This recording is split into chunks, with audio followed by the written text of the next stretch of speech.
And welcome here to a very special edition of the Bearcat Breakroom here on Wake Up Call with Dan Tortora and our exclusive multimedia marketing partnership with the Binghamton University Bearcats. We are here with you every Tuesday during Bearcat Time at 10 a.m. Eastern Time worldwide, up and down the East Coast, the West Coast, and, of course, the Midwest and all around the globe. I'm here with Dylan McDermott, picture-in-picture, Binghamton University men's soccer alum, heading to New York City FC 2. That is the MLS Next Pro, one step below New York City FC, which plays inside of the MLS. Huge moment for Binghamton University, and I'm happy to have him on the show. Dylan, how are we doing? Good. Thank you for having me. I'm very excited. Absolutely, and listen, I mean, this is a big moment. I mean, obviously, when you decide that you want to play soccer, that this is your sport, that this is what you care about, you have high hopes. But I mean, getting this opportunity, did this go beyond your wildest dreams, or you're like, no, I always saw this, I felt like I could get to this moment, or are you sitting here, saying to yourself like, wow, this is beyond what even I was thinking of when I was growing up. Yeah, I mean, ever since I was a little kid, like I've always wanted to be like a professional athlete. And as I got when I was in eighth grade, I decided that I was going to fully commit to soccer. Um, like I always thought that I had the potential. Like I don't know, when you're a kid, you're very optimistic and you don't really understand like the realities of other people playing as well. So like obviously when you're playing club, you think you're an all-star, and then you get to the college level and it's like sometimes a slap in the face, like oh, there's a bunch of other very skilled players. But honestly, probably ups and downs. Like obviously when your confidence is very high when you're playing, you're like, oh, I think I could do it at the next level and I have what it takes. And then there's some downs where you're like, I might be the worst soccer player ever, and it's like, do I still want to keep doing this? But I mean, that's kind of what I love about the game is just, the ups and downs, battling adversity, and like, yeah, and love the grind, love the hustle. So I love the competition aspect, but yeah. Dylan, bring me back to the beginning for you. When you decided soccer was your thing, this is your passion, you love it. How bring me into how this came about. How did you start in soccer, and then bring me into the moment where you said to yourself like, this is more than a hobby. This is more than something I'm just gonna kind of do on the weekends. Like this is my thing. Yeah. So ever since I was younger, like a little kid, I was like always in like little leagues, like, for soccer, baseball, basketball. Um, but as I got older in like the middle school years, I played modified baseball. Didn't play modified soccer because my club coach didn't like want us playing. Yeah. I started playing travel soccer. I want to say when I got into the fourth grade, and I grew up playing with that whole team till like my whole high school career, like throughout high school. And uh, after eighth grade, I fully decided, like after that modified baseball season, that I was fully committed to soccer. Our soccer team was pretty skilled, and we had a lot more travel tournaments going on, and it required a lot more commitment. So I was fully invested, and I'm really happy I made that decision. I actually tried out for the baseball team, the varsity baseball team, my senior year, and, after not playing for 4 years, and I was able to make the team. But yeah, yeah, yeah. How hard was it for you to step away from the baseball world? It was pretty tough. Like, so my older brother played baseball, and my younger brother, he's a stud. He's a freshman at Central Connecticut State playing there. So, I mean, I was always around it, and whether or not I missed playing, like I'd always like have a catch in the backyard with my brothers, and we also had like a batting cage in our backyard. So I'd kind of like mess around, like go in the cage with them, and yeah, I mean, yeah, I was never like too away from it, but I knew the commitment I had. There was a very high potential for what was to come, and yeah.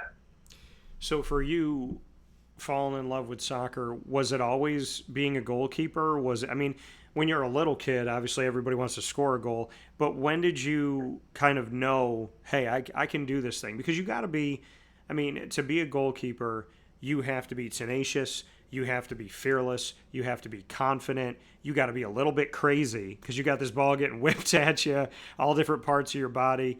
So I mean, there's so much that goes into being a goalkeeper, and you're the last line of defense. You know, a 0-0 game, there's a couple minutes to play, and they're coming right towards you. I mean, there's an adrenaline piece to it. There's so many elements. Like I said, confidence, adrenaline, excitement, fearlessness, focus, attention to detail. And when I say a little bit crazy, what I mean by that is, you know, not everybody in the world wants to put themselves in a position where, you know, they got a ball coming at them 40 miles an hour and they got to head it out of a goal. So why goalkeeper for you? You know, it's a funny story. Like no one really wants to be a goalkeeper, I guess, in the sense like when I was younger, like playing rec, it was like everyone played a quarter goalkeeper. Like I was athletic when I was younger, so I kind of stood out in goal. But in fourth grade, when I tried out for that travel team, one of my good friends, one of my best friends, his dad was like talking to the head coach and was like, "Oh, like have you ever thought about putting Dylan in goal?"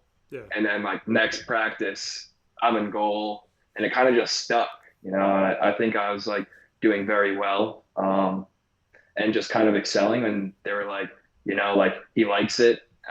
Let's just keep him there. And then throughout the years, there was like times where we'd experiment with me on the field, but at the end of the day, like I think my natural calling was goalkeeper, and yeah, I was able to excel. Yeah, and like you said, I mean, just having that conversation of like, hey, you know, what do you think about putting Dylan there? Why did they think that? Was it just like you said, no, you grow up, nobody wants to play goalkeeper, but did they ever tell you why they just were thinking of you specifically and saying like, yeah, we should try him out there? Uh, yeah, you see, that's a good question. I've never asked my friend's dad about that. I mean, he probably told me when I was like younger, like in the car coming back from practice, Yeah. but not definitely like an interesting question. I'd probably say like maybe my work ethic and like maybe my athleticism. I'd probably say when I was in fourth grade, I was one of the taller kids in the team. So Okay. when you're tall, I feel like you're just kind of thrown into goalie for some reason.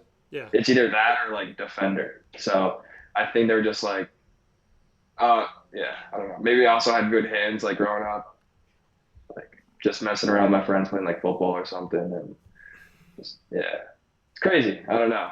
I never really thought about that since.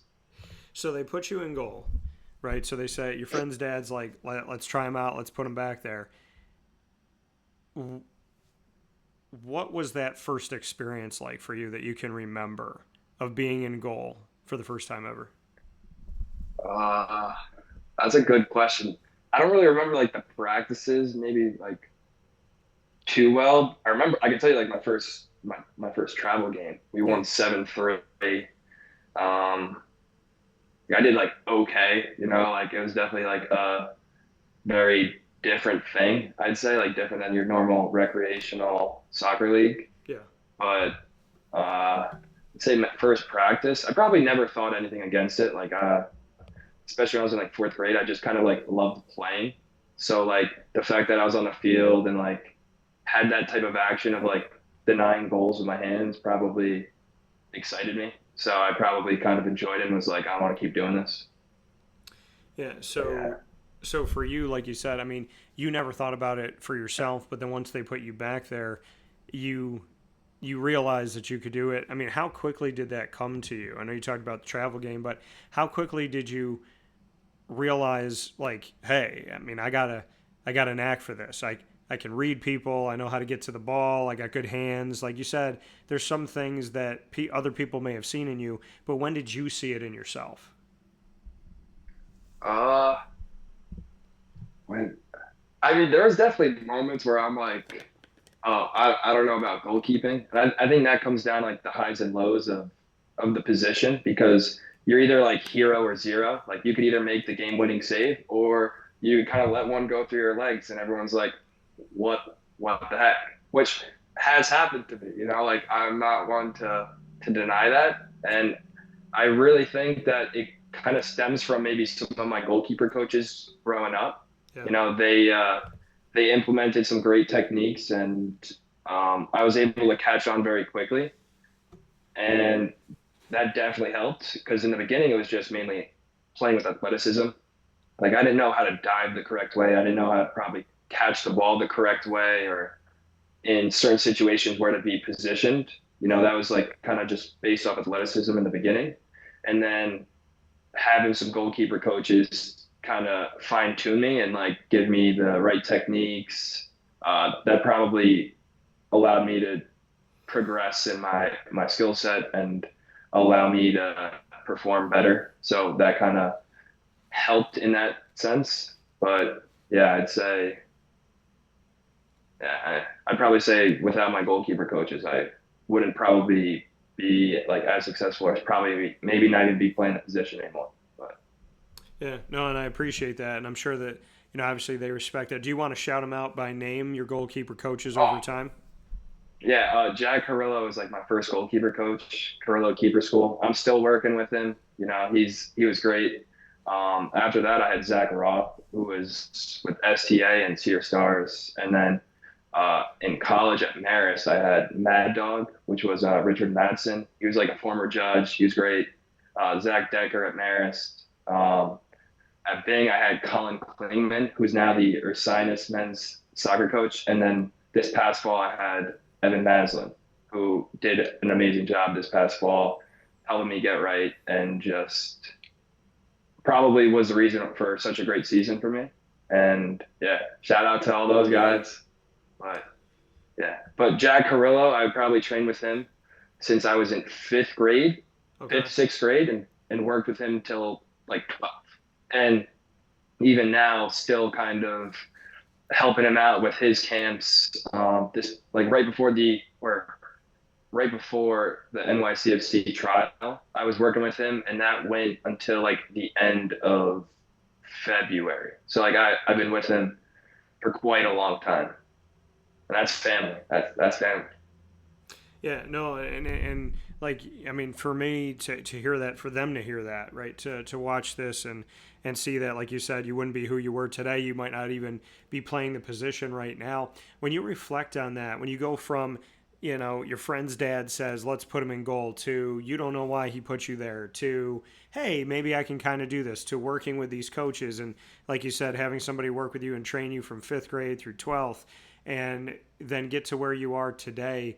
The development of your game, where have you seen the, like when you're implementing different things and different nuances to who you are and doing things that maybe people don't even pick up on, it's just something that you do, something that you think about, something that you see when you're watching film. How would you assess your growth and elevation? What are some of those things that you look back on and say, I definitely saw an improvement here. I'm definitely happy that I worked on this and I honed this skill. What are some of those things in your tool chest right now that stick out to you?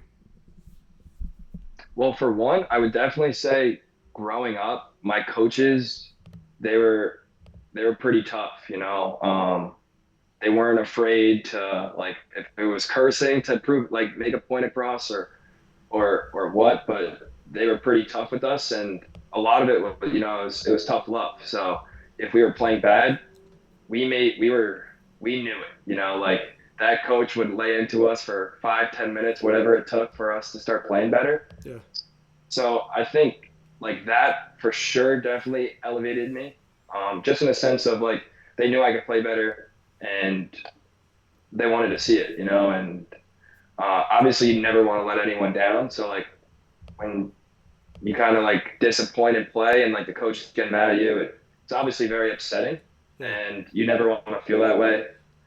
Uh, but I also would say maybe I'm just a visual learner. So uh, like in terms of film and all that, like seeing things, I feel like I'm able to adapt very quickly. So whether it's say I'm diving and my foot is pointed wide instead of towards a shooter, like if it's pointed wide, I'm probably going to land on my stomach.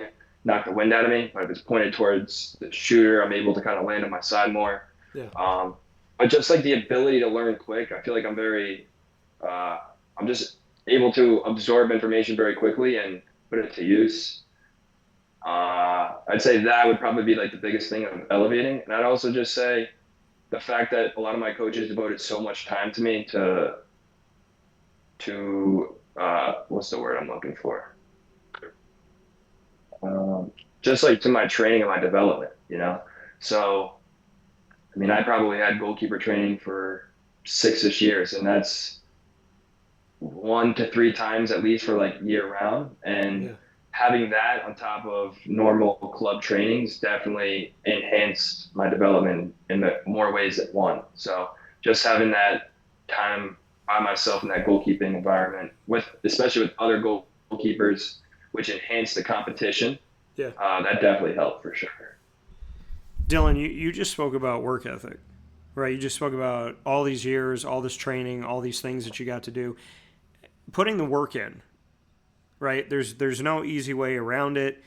People want to find the easy way around it. We live in a microwave society. People want things to be done. They want to sit on their couch. They want to play a video game and go, I want to be a professional soccer player. So I'm going to stand up tomorrow and I'm going to score all these goals or make all these saves and I'm going to be a professional. You talked about putting the work in, all of this difficult stuff. You said, I pick up information quickly, but you're putting the work in. You're doing all of this training. You're doing these things, obviously, as you've grown up year round.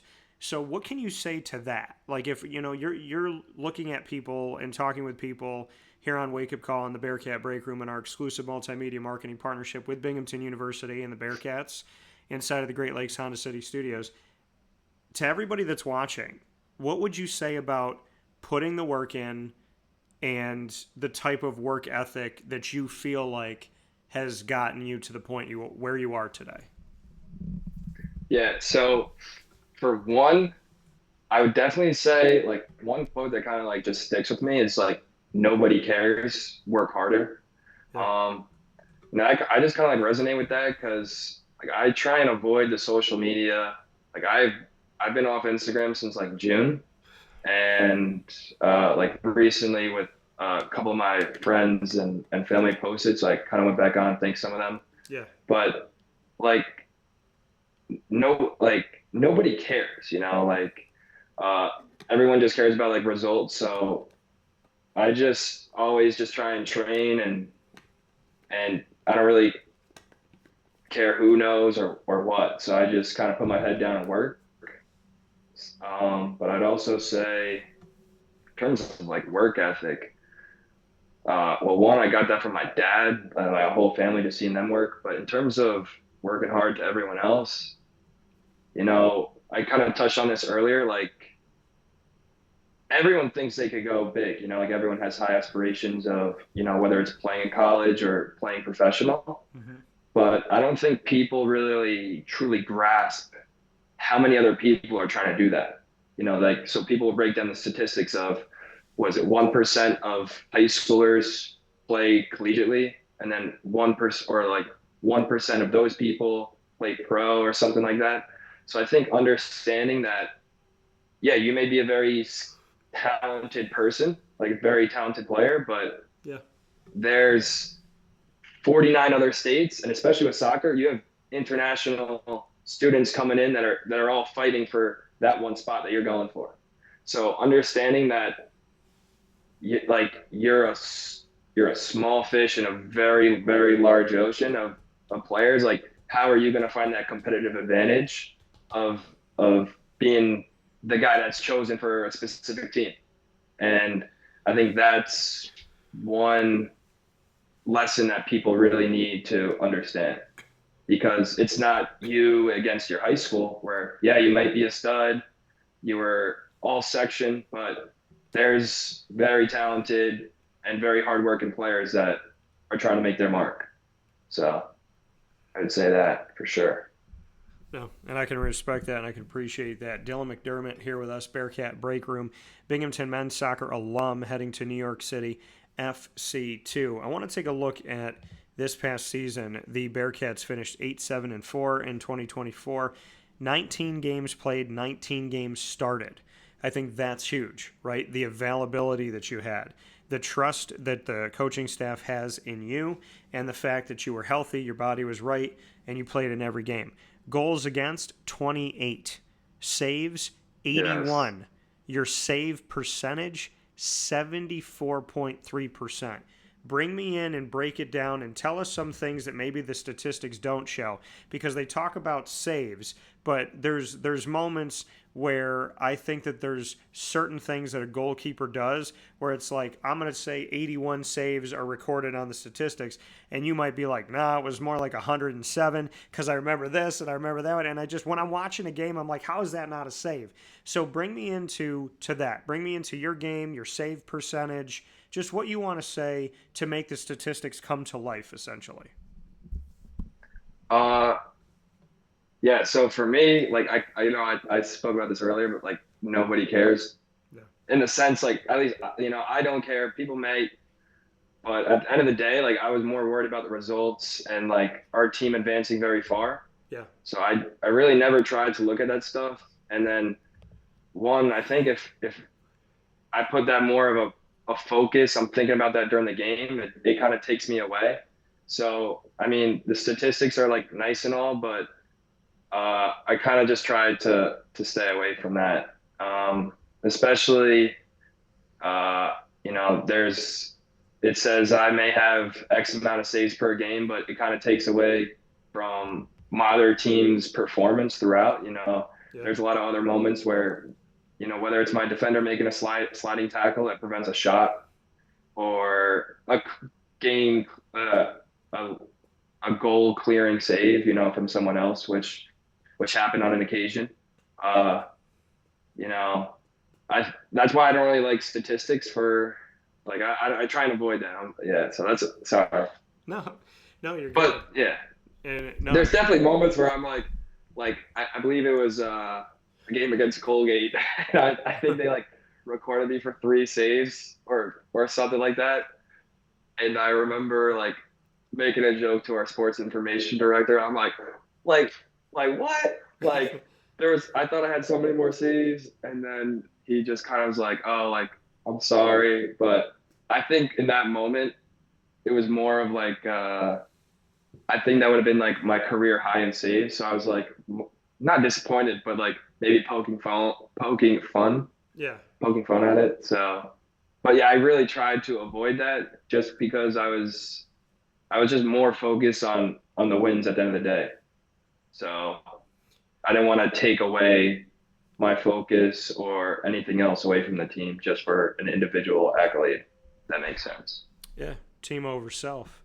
I did see you laugh Yeah. though when I was talking about, you probably had so many more saves. You're probably sitting there saying, "I had Yeah. more," and then you go and tell that story. So the season, your final season at Binghamton, it ends 8-7-4. Those four ties were all by the score 1-1. To someone who their biggest gripe with soccer is you can watch a game and it ends the way it started. Like nobody, like at the beginning of the game, nobody Yeah. won. At the end of the game, nobody won. Bring me into what does a tie mean? Like when you're a goalkeeper, when you're playing or playing really any position on the soccer field, what does a tie mean to you from the inside out? Because people from the outside in talking about what a tie is, whatever, they're not playing the game. But to play the game and to end in a tie, how do you respond to those moments? What does a tie feel like when you're physically playing the game? Well, I think it depends on the situation of the game. Yeah. So for one, let's see, the ties were Colgate, Vermont, Bucknell, and Albany, Mm-hmm. right? Yep. So I think it really depends on like the situation of the game. So Vermont national champions this year, we were up 1-0, conceded with 2 minutes left. After that game, like I think the whole feeling in the locker room was like it felt like a loss. We were that close. I think we would have been like the second team to shut them out all year, and for them to sneak one past us, it was just like a severe blow.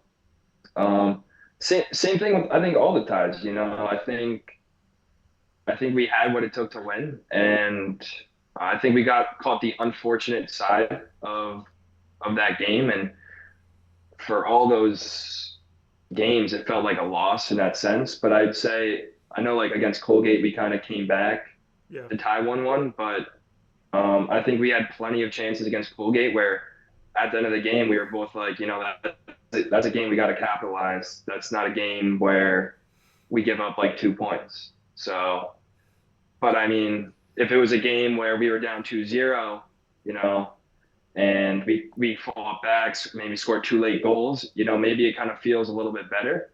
Yeah. So I think it all depends on like the situation, and like the chances in the game, like uh, if we tied this year and say I had a lot of saves, right? Like say like we played one of the top teams, like if we were to play Cornell and if we were to tie 2-2, I think we would have been very happy with that result. Yeah. But unfortunately, like Cornell is like, now we're gonna put five past you. But I think it all depends on who we play and like the situations. Well, and you Does just that made make sense? no, it does, and you just made mention of the final regular season game for you before you went into the America East playoffs this year, which was the 1-1 tie against Vermont at Vermont. Vermont ends up becoming the national champions. What does it say about the state of the Binghamton Bearcats program that you tied who ended up going on and winning the entire NCAA tournament? Well, for one, I definitely want to say with 12 minutes left in the game, they gave a second yellow card to one of our players. So we played a man down for the last 12 minutes. It eventually that got appealed afterwards, so that player was available for our playoff game. But like that makes you wonder, like having that extra player for that last 12 minutes, what would happen? Um, but back to your question. No, I think it definitely speaks like a tremendous amount of progress and work that the team has put. All of our coaches do a great job into getting us in the right positions and giving us the right framework to succeed. So shout out to Coach Margot, Coach Moon, and Coach Maslin, and Coach Harrison Williams. I can't forget him. But I think that was a great result. I mean, the year before, I believe we lost 5-0 on our homecoming, which was obviously disappointing. But yeah, I'd just say like Binghamton men's soccer definitely has the talent and the players and the work ethic for sure.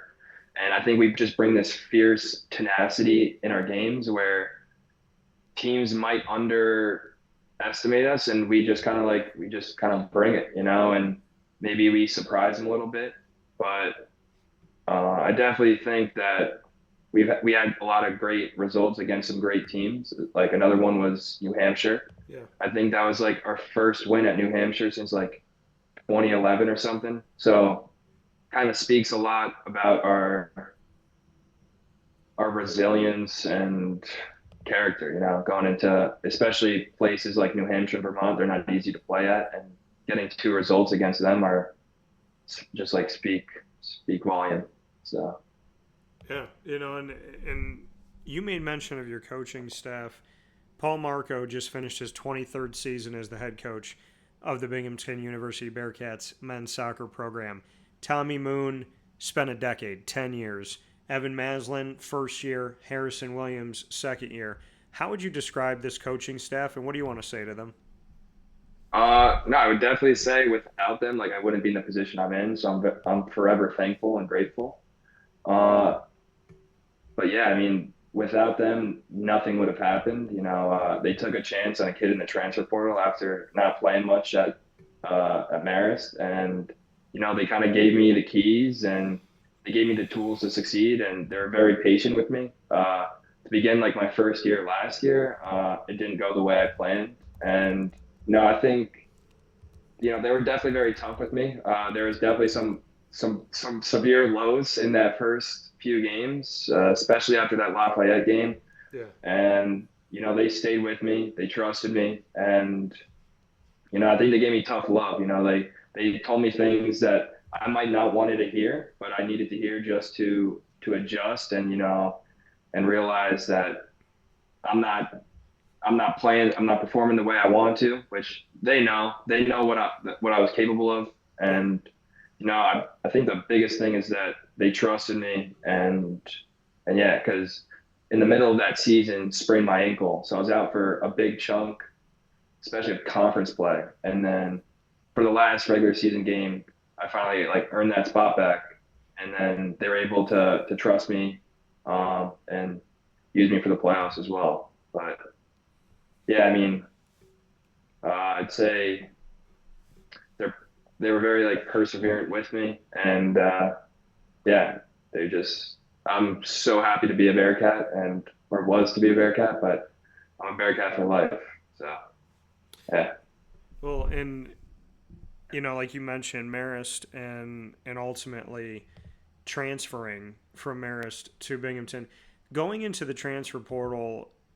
Now it's hindsight 2020. You spent a couple seasons at Binghamton. Why did you leave Marist? What was it about your situation there? And what was, I mean, it's a three-part question. Why leave Marist? And then the transfer portal itself, what was that experience like for you? And then thirdly, why Binghamton? Like when you look back on it, hindsight 2020, why Binghamton? yeah. So I did 4 years at Marist. I loved my time at Marist. Uh, no, the reason I left Marist was they were recruiting other goalkeepers, other graduate goalkeepers. As a graduate, you don't get the luxury of having academic aid. Yeah. So if you're a player that needs some sort of a financial assistance, you're gonna have to rely on athletic aid. They didn't really kind of want to give me athletic aid. I was like, okay, I'm gonna enter the portal. Enter the portal, the transfer portal. Honestly, I still kind of like don't really like know. I'm pretty like it's just like a database of just names, a player's position, and the school they were at, and like gives other details of whether they received athletic aid, how many years of eligibility they have left, and maybe some other things.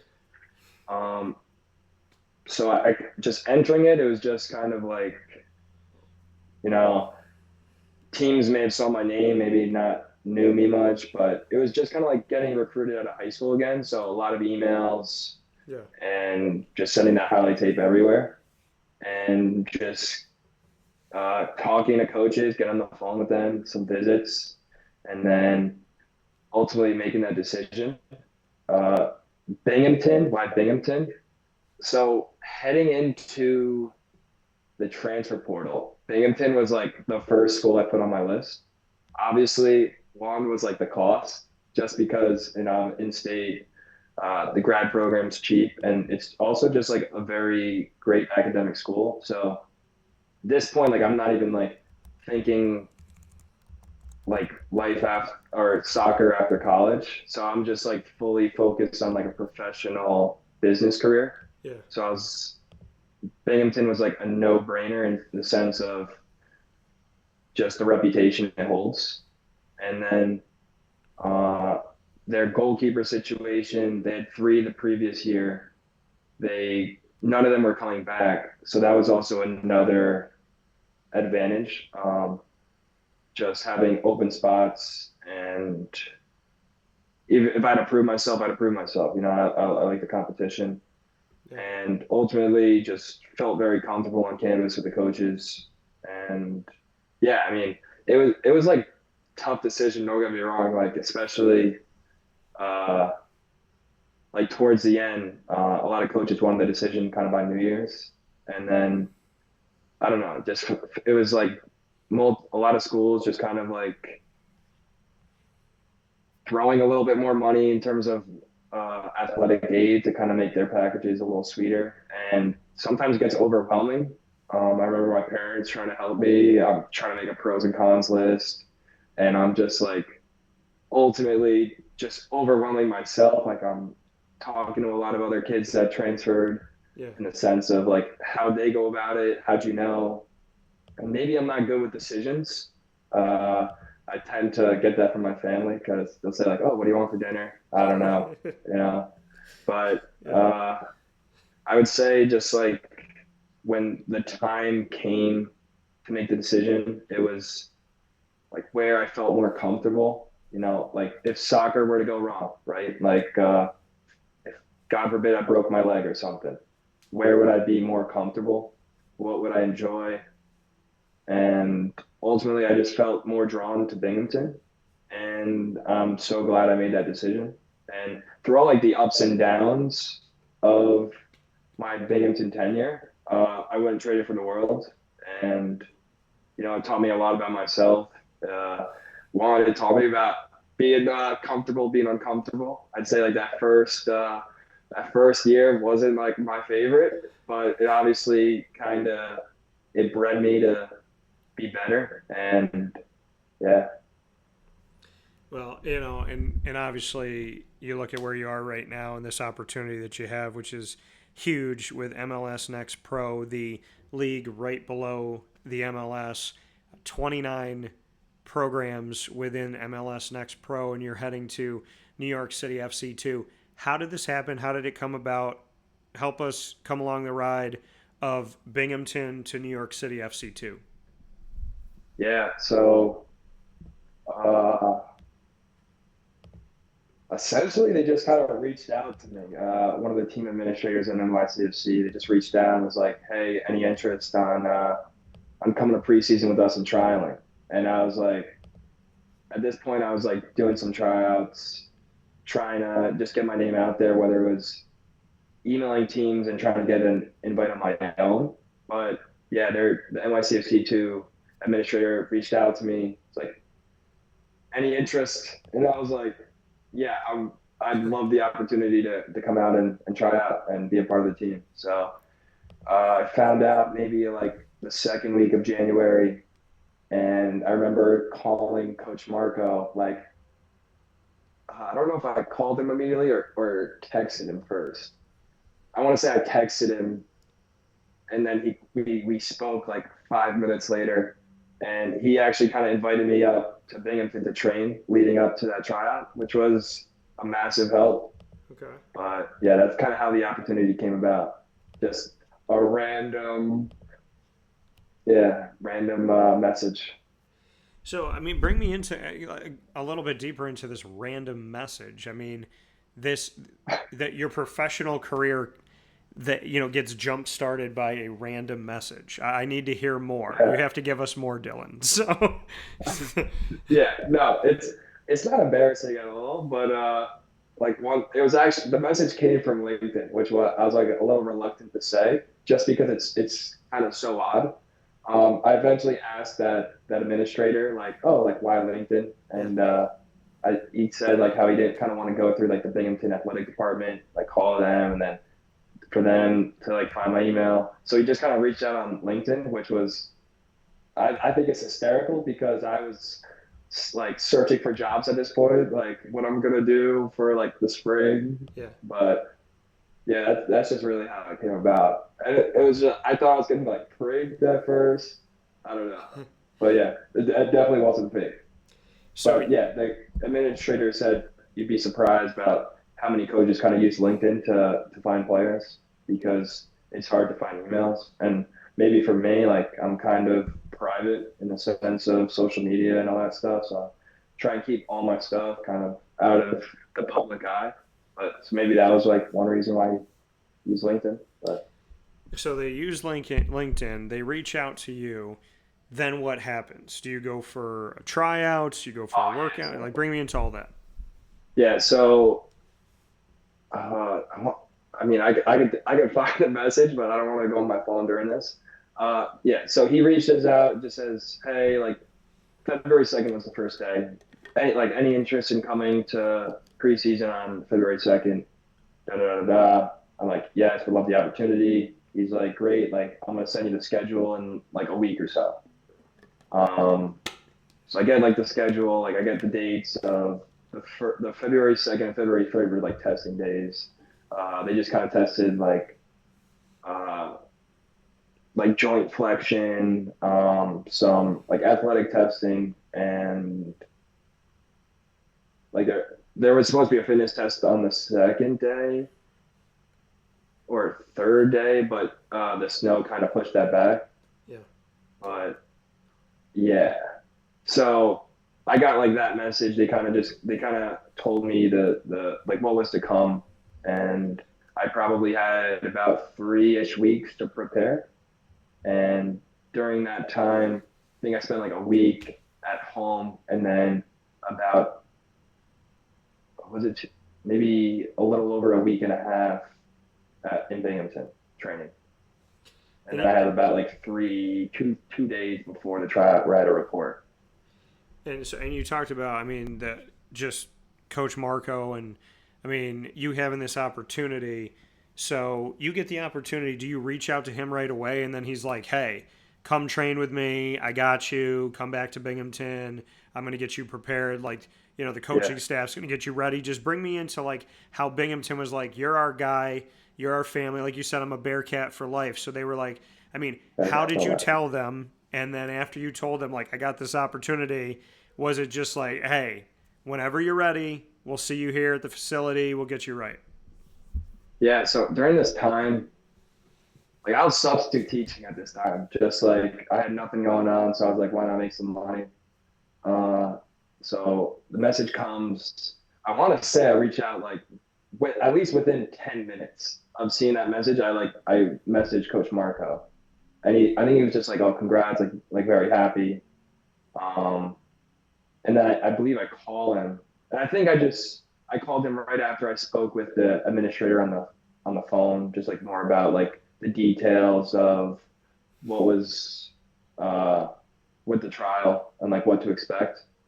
And then Coach Marco asked me if I like who I was training with, who I would train with, and I was like, oh, like everyone, all the college kids are back home or back at school. I mean, and like the club team I grew up with, Cedar Stars, Hudson Valley. There's like a complex which is like 12 minutes from my house, so like I could have trained with like seniors in high school, but obviously that's a little different than grown men and Yeah. some other college kids that are trying out. Yeah. So Coach Marco is like you got to get to Binghamton, like or like come to Binghamton, train with us, like we'll get you ready. And at first I was kind of like reluctant, like I was like, oh, like Binghamton, like where am I gonna stay? And I think it was like 2, 3 days later or a couple days later, I'm like, you know what, I'm locking in. Like I may only get one chance in my life at like an opportunity like this.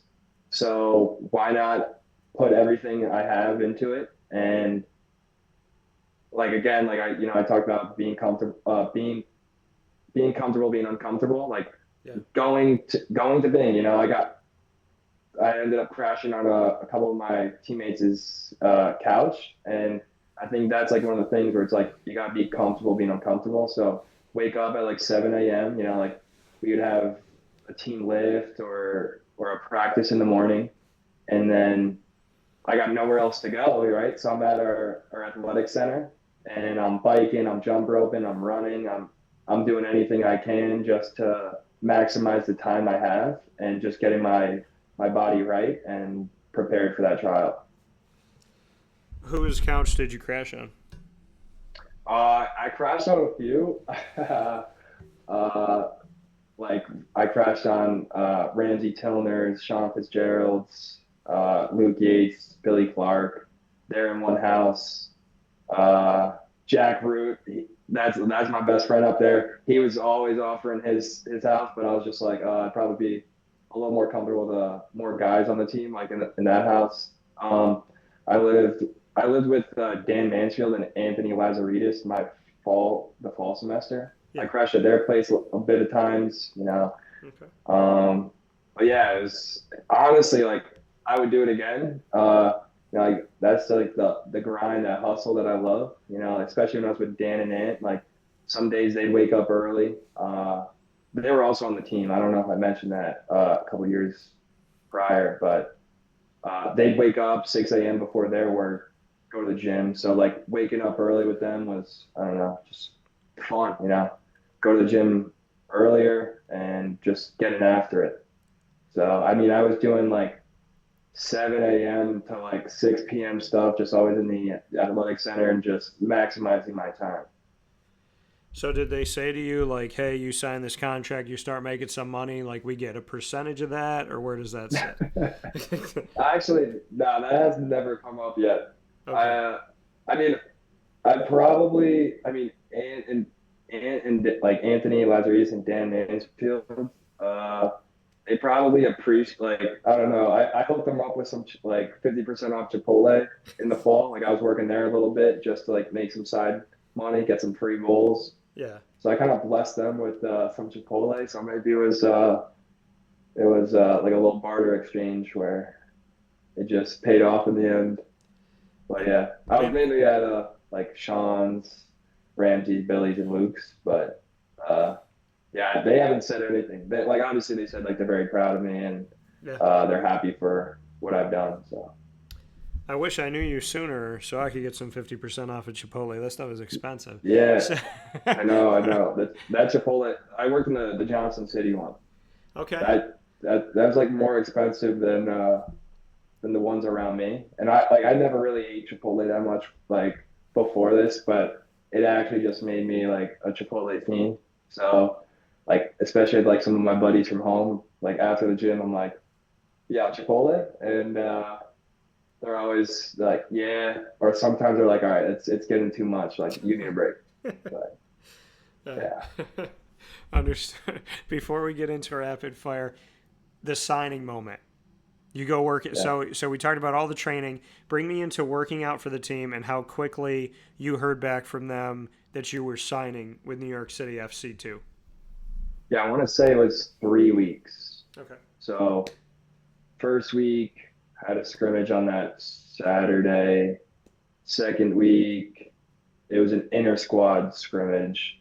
We were supposed to find out that second week, but they extended most of the trial list for a third week, and then we scrimmaged another UPSL team. UPSL, I believe it was UPSL. It was Renegades FC, and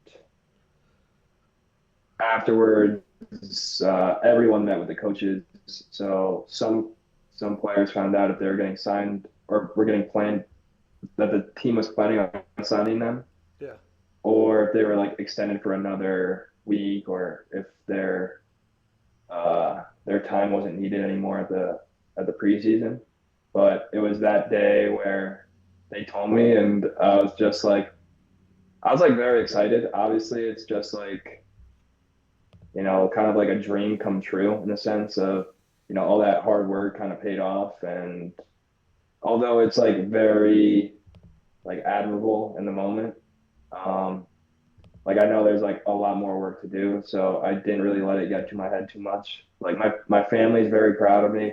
Like they got me like some balloons, and I'm just like, I don't like thank you, but like this is just like the start. So like there's a lot more work to do. Like obviously I want to get to that starting 11. I want playing time, and then hopefully like I'm able to like kind of practice with the first team, and like there's so many more steps along the way that like yeah, you could celebrate the small things, but ultimately I want to get to like that big prize at the end. So I try and not get too caught up in that stuff, if that makes sense.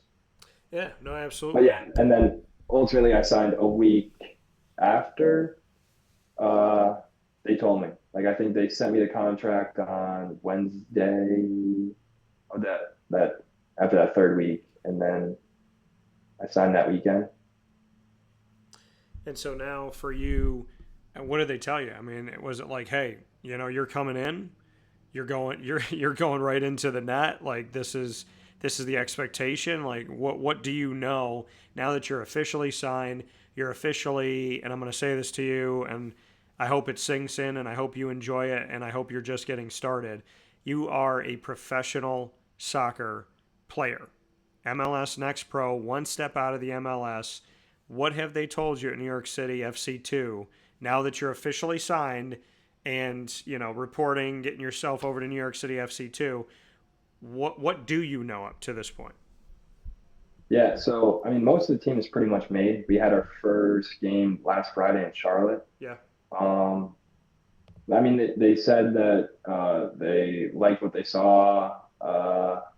that they see me as a prospect that could jump levels in the sense of just like being productive and maybe making my way to the starting lineup. Uh, they said that they wouldn't be taking me if they didn't like see anything in me, and that they're excited to have me. Like it was, I don't know. I didn't like blank in the sense, but like obviously, like I was just like smiling very hard when they were telling me. Um, Yeah. like leading up to it, I didn't even know if I was gonna make the team, so like I wasn't pessimistic, Yeah. but I was just like, you expect disappointment, you can't get disappointed, Yeah. or something. So maybe I was just like preparing myself for the worst. I didn't think I had like the best tryout either. I was kind of like dealing with like a little hamstring thing leading up to it, but no, I guess ultimately I did enough to prove myself and be a part of the squad. Yeah. So, professional soccer player from Binghamton to New York City FC too, thanks to a message that came straight to Dylan McDermott. Dylan, before we let you go here, I want to play some rapid fire. Helps us get to know you. You also get to put me on the hot seat. You can ask me anything. It doesn't have to be soccer related or sports related. So you can ask anything. I can ask anything. You get to ask me first. I wasn't really prepared for this. That's the whole point. You're not supposed to be. So, Rapid fire questions. yes, sir. Favorite food? I don't know. Favorite food? I'd probably say something that I like to make at home and I can legitimately eat them 4 days in a row would be tacos. I like making tacos, nachos, something of that effect. I like seasoning my own chicken, putting that together. I like doing little hints of this, hints of that, little subtleties, little hot honey. I like making tostadas. I like, putting my shrimp on the stovetop and putting some flavor on that. So I definitely know that I could not get sick of tacos, tostada, nachos, something of that effect for a long time, I would say. My question back to you, Dylan, if you could face off against any MLS player and it's a penalty kick and it's you versus them, who would you want to be up against and why? I mean, I'd probably want to go against like Leo Messi. I think he's like the greatest soccer player ever. Now that he's in the MLS, it's just Messi. There's just it's just Leo. That's just got to be. He'd probably drill it 99 out of 100 times, but if I'm against him, it's probably that 1 out of 100 where I'm gonna make that save. So him, Suarez, I like one of like the European soccer players. I'd probably say just because they have such like a historical career. Like Marco Royce would be like awesome to go up against. Suarez, yeah. I will tell you this. If you go up against Messi and you block a penalty kick by him, you will be signed to the MLS within 5 minutes. Yeah. So, yeah. I mean, in my opinion. What's your second question for me? Favorite sports team? And in any sport, who do you support the most? Of any sport. I'll just tell you my favorite team. So, my teams are all over the Oh, country. yeah. Some of them are out of the country. There's a story behind all of them. So, NBA, Toronto Raptors, wanted my own team, 95. Jacksonville Jaguars, NFL, wanted my own team, 95. Arizona That's rough. Diamond. That's rough. Yeah, I know. Arizona Diamondbacks, wanted my own team, 97. And then, or 98, right around then. And then Anaheim Ducks. I'm a Duck fan because I love the Mighty Ducks movies. And now they're back to the Mighty Ducks logo, which makes me very happy. Yeah. I would say, and then I'm sorry, New York City FC fans that are watching this. Please don't hate me and do not hold this against Dylan. I am a Charlotte FC fan. So, but yeah. So my teams are kind of all over the place, but, I love them all, and really the reason behind so many of them is I wanted my own franchise that had no bandwagon. Like I've been an FC fan before they started playing, Jag fan before they started playing, Raptor fan before they started playing, Diamondback fan early, Duck fan when I was a little kid. So, to me, it's like I wanted to have my own squads where nobody could be like, oh, you like them now because da da da. So and I've seen, I've seen the Ducks win, I've seen the Diamondbacks win, I've seen the Raptors win. Yeah, I was told that I was like never going to see any of my teams ever win a ever win a championship, and I'm still waiting for apology letters for my Ducks. I'm waiting for apology letters for definitely my Raptors, definitely my Raptors 2019. All that hate. How could you like a team that doesn't even play in America? In the U.S. Yeah. What'd you say? Yeah, I was saying the team that doesn't play in the U.S. So definitely apology letters for that, for the Ducks, for the Diamondbacks. So yeah, I mean, it's been really awesome. The Diamondbacks was the first championship I've ever seen any of my teams win. So in 2001, that was really cool. They beat my dad's Yankees. So I have a soft spot for the Yankees. He has a soft spot for the Diamondbacks. So that was really cool. I remember being with him, watching the game.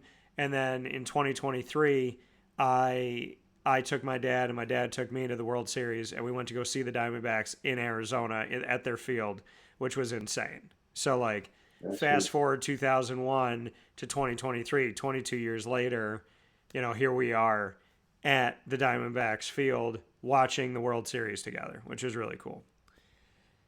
My question back to you, Dylan.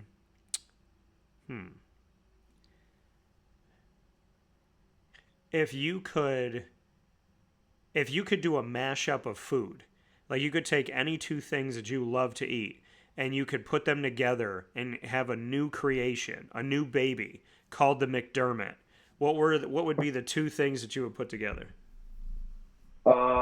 Well, if you were to ask all my friends, they would know that my favorite food is like chicken cutlets or chicken parm. Okay. It's definitely like a funny thing that's like being said. Like I'm kind of a picky eater, so Okay.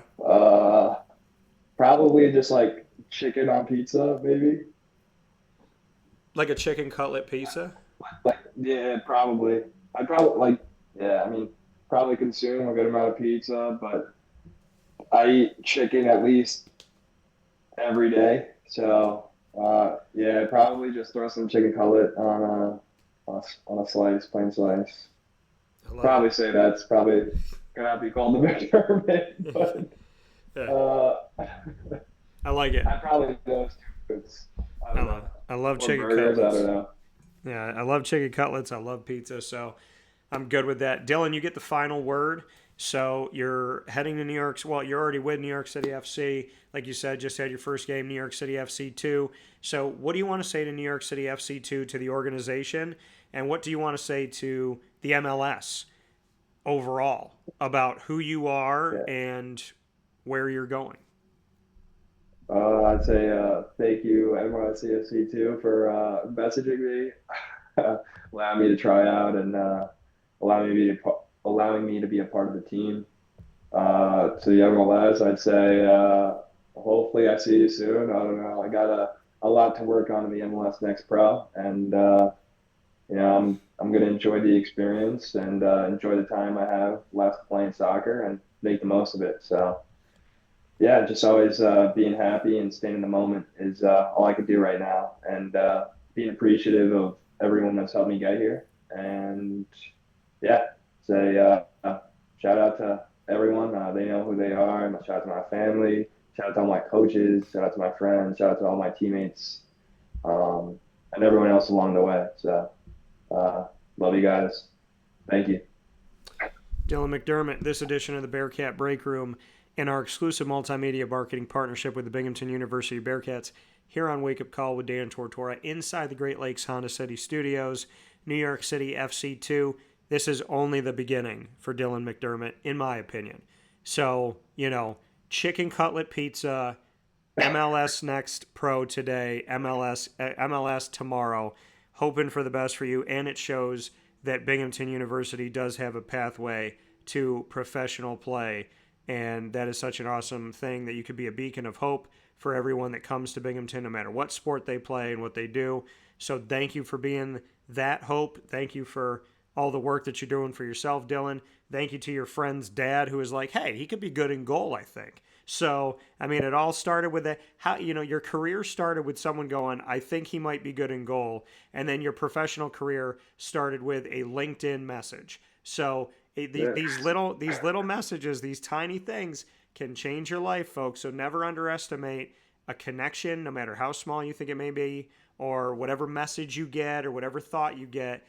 Trust your heart, chase your dreams. Dylan McDermott's doing it, and it's so awesome, and it's looking so good. So with that being said, Dylan, thank you for your time, and thank you to the Bearcats and Paul Marco and everybody for seeing something in you, and New York City FC too for seeing something after that. Yeah. Thank you for having me. I appreciate it. It was a great time.